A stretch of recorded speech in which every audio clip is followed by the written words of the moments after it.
क्या मुंबई सिटी को जानबूझ के क्राउडेड बनाया गया? और क्या भारत सरकार का मुंबई को ट्रांसफॉर्म करने का मेगा प्रोजेक्ट इस शहर को एक नई पहचान दे पाएगा, जिसके लिए भारत सरकार ने पहली बार फंड अलोकेट किया है? ये सवाल सुनने में थोड़ा चुभने वाला हो सकता है, लेकिन इसका जवाब आपको अंदर से सोचने पर मजबूर कर देगा। आज हम जिस मुंबई को जानते हैं वो दुनिया की तीसरी सबसे डेंसली पॉपुलेटेड सिटी है, मनीला और ढाका के बाद। लेकिन क्या इसी डेंसिटी की वजह से मुंबई इतनी ज्यादा क्राउडेड और सफोकेटिंग फील करती है? जवाब है नहीं। किसी शहर की डेंसिटी ज्यादा होने का डायरेक्ट रिलेशन इस बात से नहीं होता कि वो शहर कितना क्राउडेड फील होगा। जब इस सिटी को पीट के अलग अलग आइलैंड्स को जोड़कर बिल्ड किया जा रहा था, तो उस दौर के ब्रिटिश आर्किटेक्चर्स ने भी नहीं सोचा होगा कि एक दिन ये शहर दुनिया के सबसे बड़े क्राउड जोन्स में बदल जाएगा। आज टोक्यो दुनिया की सबसे ज्यादा पॉपुलेशन वाली सिटी है और मनीला दुनिया की सबसे डेंसली पॉपुलेटेड सिटी है, लेकिन ये दोनों शहर इतना सफोकेटिंग क्राउडेड फील नहीं होते जितना मुंबई होता है। इसके पीछे एक बेहद सिंपल और हैरतअंगेज इंजीनियरिंग और प्लानिंग का रीजन है। आज इस वीडियो में हम इसी सच्चाई को गहराई से समझेंगे कि आखिर क्यों बाकी बड़े शहर इतने लोगों को समेटने के बाद भी स्मूथली चलते हैं और हमारी मुंबई हर रोज एक नए ट्रैफिक और भीड़ के बोझ तले दबते चली जा रही है। मुंबई भारत का एक ऐसा शहर है जिसको ब्रिटिशर्स ने पूरे तरीके से अपने कमर्शियल फायदे के लिए डिजाइन किया था, ठीक वैसे ही जैसे उन्होंने हांगकांग और सिंगापुर को बनाया था। मुंबई का जन्म एक पोर्ट सिटी के रूप में हुआ, जहां से पूरे देश के रॉ मटेरियल्स बाहर भेजे जा सके और ट्रेड पर कब्जा किया जा सका। वक्त बदला, 1997 में अंग्रेज चले गए, ठीक वैसे ही जैसे बाद में वो हांगकांग और सिंगापुर से भी निकले, लेकिन वो अपने पीछे इन शहरों का एक बेसिक स्ट्रक्चर फ्रेमवर्क छोड़ गए थे। हांगकांग और सिंगापुर ने उस बेसिक स्ट्रक्चर को पकड़ा, उसमें बड़े सुधार किए, मॉडर्न टाउन प्लानिंग को अप्लाई किया और आज वो दोनों दुनिया के सबसे बड़े इकोनॉमिक और फाइनेंशियल हब्स बन चुके हैं। वहाँ की सरकार ने समझा कि अंग्रेजों का बनाया इंफ्रास्ट्रक्चर सिर्फ एक शुरुआत थी, अंत नहीं। सेम चीज मुंबई के साथ भी थी। मुंबई के पास भी वही पोटेंशियल था, वही समुद्र था और वही ग्लोबल ट्रेड का एडवांटेज था, लेकिन शायद हम आजादी के बाद ये भूल गए कि इस शहर को अब हमें अपने मुताबिक अपने लोगों के हिसाब से डेवलप करना है, ना कि पुराने कॉलोनियल ढंग पर छोड़ देना है। इससे पहले कि हम मुंबई की मिस्टेक को समझें, हमें यह समझना होगा कि असल में एक सस्टेनेबल और सेल्फ सफिशिएंट शहर होता कैसे है। एक शहर तभी सस्टेन कर पाता है जब उसके पास फाइनेंस, ट्रेड, एंटरटेनमेंट, गवर्नमेंट और सबसे इम्पोर्टेंट ओपन पब्लिक स्पेस का एक परफेक्ट बैलेंस हो।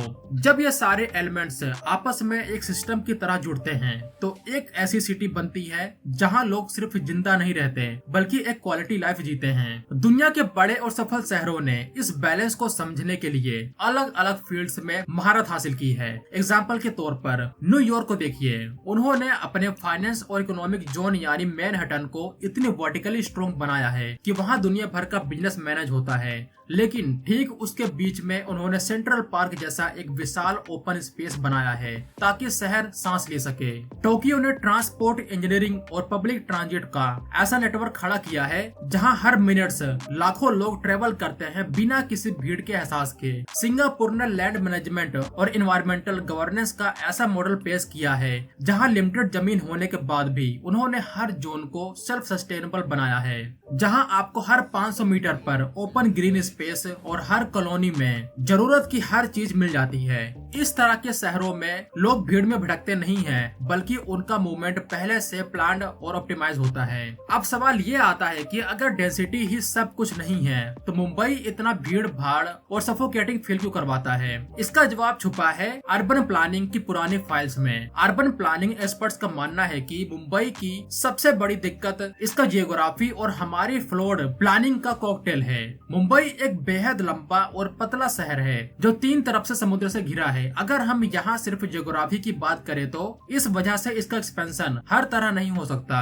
शहर सिर्फ नॉर्थ से साउथ की तरफ ही ग्रो कर सकता है, लेकिन असली भीड़ तब शुरू हुई जब हमारे शहर की कमर्शियल एक्टिविटीज और रेजिडेंशियल स्पेसेस को अलग करने में गलती कर दी। एक्सपर्ट्स के मुताबिक मुंबई में हर रोज लाखों लोग नॉर्थ सबर्ब से साउथ आइलैंड सिटी की तरफ ट्रेवल करते हैं सिर्फ काम के लिए। इस लिनियर मूवमेंट की वजह से ट्रांसपोर्ट लाइंस पर एक नए तरह का आर्टिफिशियल प्रेशर बनता है। एक और बड़ा सच ये है कि मुंबई में ओपन स्पेसेस की बहुत भारी कमी है। जहां लंदन में एक व्यक्ति के लिए लगभग 31 स्क्वायर मीटर का ओपन स्पेस है, वहां मुंबई में ये आंकड़ा 1 स्क्वायर मीटर से भी कम है। जब लोगों के पास बाहर निकलने, बैठने या सांस लेने के लिए जगह नहीं होगी तो पूरा शहर एक डब्बे की तरह फील होने लगेगा। यही वजह है कि जब आप मुंबई के किसी रेलवे स्टेशन या रास्ते पर खड़े होते हैं तो आपको भीड़ का दबाव महसूस होता है, क्योंकि पूरी जनता एक लिमिटेड स्पेस में लिमिटेड टाइम के अंदर मूव करने पर मजबूर है। आखिर हमसे चूक कहाँ हुई, इसको समझने के लिए हमें मुंबई की प्लानिंग की गहराई में जाना होगा। मुंबई की सबसे बड़ी प्लानिंग एरर ये थी कि हमारे प्लानर्स ने ये मान लिया कि अगर हम शहर में कंस्ट्रक्शन को कंट्रोल करेंगे तो हम शहर की आबादी को कंट्रोल कर पाएंगे। ये एक ऐसा साइकोलॉजिकल ट्रैप था जिसने मुंबई को बर्बाद कर दिया। इस पूरे खेल को समझने के लिए आपको एक टर्म समझना होगा जिसे कहते हैं FSI, floor space index. FSI का मतलब होता है कि आपकी जमीन के मुकाबले आप उस पर कितनी ऊंची और कितनी बड़ी बिल्डिंग बना सकते हैं। 1964 और उसके बाद 1991 के डेवलपमेंट कंट्रोल रूल्स में मुंबई का बेस FSI बेहद कम यानी लगभग 1.33 फिक्स कर दिया गया। प्लानर्स को लगा कि अगर हम FSI कम रखेंगे तो लोग ऊंची बिल्डिंग्स नहीं बनाएंगे और शहर में भीड़ कम होगी, लेकिन उनका ये अजम्पशन पूरी तरह गलत साबित हुआ। पॉपुलेशन तो बढ़ती रही क्योंकि मुंबई देश की फाइनेंशियल कैपिटल थी, लोग रोजी रोटी के लिए आते रहे। अब नतीजा ये हुआ कि हाई राइज बिल्डिंग बनाने की परमिशन नहीं थी, तो लोग छोटे छोटे चॉल्स, शेयर्ड रूम, अधिकतर स्लम्स में रहने पर मजबूर हो गए। हमने हाउसिंग की सप्लाई को आर्टिफिशियली दबा दिया जबकि डिमांड बढ़ती जा रही थी। इस वजह से जमीन के दाम आसमान छू गए और नॉर्मल वर्किंग क्लास के लिए ढंग से घर मिलना नामुमकिन हो गया। हमने शहर को ऊंचा ग्रो करने से रोका तो शहर जमीन पर ही चौक हो गया। प्लानर्स ने एक ऐसी सिटी का नोवेल लिखा जिसे उन्होंने कभी दोबारा पढ़कर चेक नहीं किया कि ग्राउंड रियलिटी क्या चल रही है। वेल, ये तो मिस्टेक थी जो हमसे हुई, बट अब सवाल ये है कि इसका सोल्यूशन क्या है। सरकार इस घुटन भरी भीड़ को कैसे ठीक कर सकती है। सबसे पहले और सबसे बड़ा कदम है डिसेंट्रलाइज बिजनेस डिस्ट्रिक्ट्स का निर्माण करना। हमने पहले बांद्रा कुर्ला कॉम्प्लेक्स बनाकर साउथ मुंबई का बोझ थोड़ा कम जरूर किया था, लेकिन अब हमें ऐसे कई और नए कमर्शियल हब्स की जरूरत है जो शहर के अलग अलग कोनों में हो, ताकि लोगों को हर रोज लोकल ट्रेन में लंबी दूरी तय न करनी पड़े। FSI के नियम को अब मॉडर्न ट्रांसपोर्ट लाइन्स के मुताबिक बदलना होगा। जैसे कि हाल के सालों में DCPR 2034 के तहत कुछ जगहों पर FSI को बढ़ाकर 3 से 5 तक कर दिया गया है, ताकि शहर वर्टिकली डेवलप हो सके और जमीन पर खाली जगह बचे। इसमें सबसे बड़ा गेम चेंजर प्रोजेक्ट साबित हो सकता है मुंबई ईस्टर्न वाटरफ्रंट प्रोजेक्ट।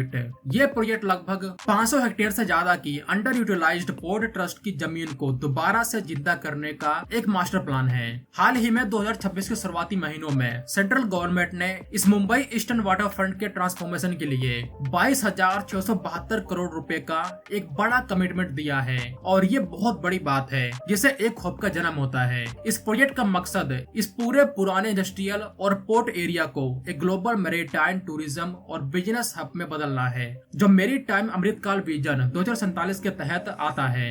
इसमें प्रिंसेस डॉक में Chhatrapati Shivaji Maharaj international convention centre बनाने का भी प्लान है, जो लगभग 5,500 करोड़ का होगा। अगर ये प्रोजेक्ट सही तरीके से जमीन पर उतरता है तो मुंबई को सांस लेने के लिए एक नया लंग्स मिल जाएगा, जहाँ बड़े ओपन स्पेसेस, अफोर्डेबल हाउसिंग और नए इको फ्रेंडली बिजनेस जोन्स होंगे। हालांकि इसमें अभी पोर्ट अथॉरिटी और लोकल म्युनिसिपल बॉडी BMC के बीच ज्यूरिडिक्शन और मास्टर प्लानिंग को लेकर कुछ तनातनी और लीगल डिबेट्स चल रही है, लेकिन अगर इसको सही से इम्प्लीमेंट किया गया तो ये मुंबई के नक्शे और उसकी भीड़ दोनों को बदल कर रख देगा। मुंबई कोई सिर्फ एक शहर नहीं, ये एक जज्बात है जो भारत के कोने कोने से आए लोगों के सपनों को अपनाता है। लेकिन सपनों के इस शहर को हम सिर्फ इसके स्पिरिट ऑफ मुंबई के सहारे हमेशा के लिए ऐसे ही भीड़ और दुश्वारियों में नहीं छोड़ सकते।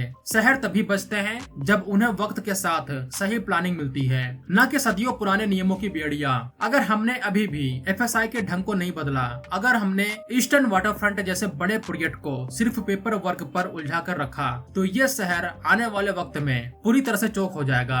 अब वक्त आ चुका है कि इस शहर को वर्टिकल ग्रोथ, ओपन स्पेसेस और डिसेंट्रलाइज प्लानिंग के पंख दिए जाए, ताकि कल को कोई ये ना कह सके कि मुंबई सिर्फ एक क्राउडेड भीड़ थी। तो होप कि आपको ये वीडियो अच्छी लगी हो। तो मिलता है एक नई वीडियो के साथ, तब तक के लिए जय हिंद दोस्तों।